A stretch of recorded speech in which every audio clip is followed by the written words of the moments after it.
Ők csak trükkökhöz értenek, igazi mágiához nem. Nagyon meleg van. Harry, jelentkezned kéne a büntetésre. Az a nő tényleg egy szörny.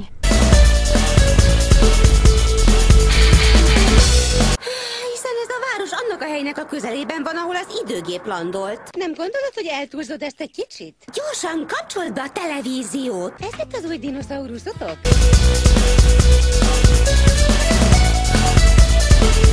Azt hittem vicces. Egy könyvből. A címe Gitár idiótáknak. Meg foglak enni. Ezt csalafintán kifundáltad, mester. Ez a jelmez óriási. Szia! Oké, olyan ismerősnek látszol? Na jó, akkor most meg vagyok zavarodva? Hát ez óriási. Sokkal jobban kijövünk majd egymással, mint a skacok. Oké, de hol vannak az ágyak?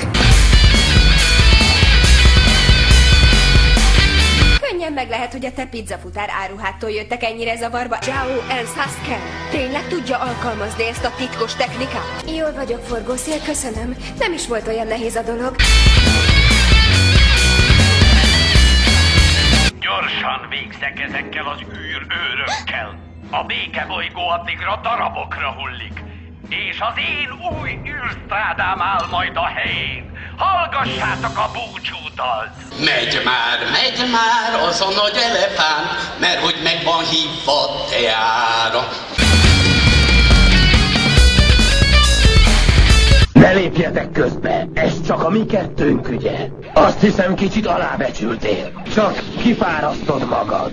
Nem látod, hogy az ütéseid semmilyen hatással nincsenek rá? Érzem magamban az erőt. Félelmetes, mennyire más lettem. Úgy érzem, egész hegyeket tudnék elhordani.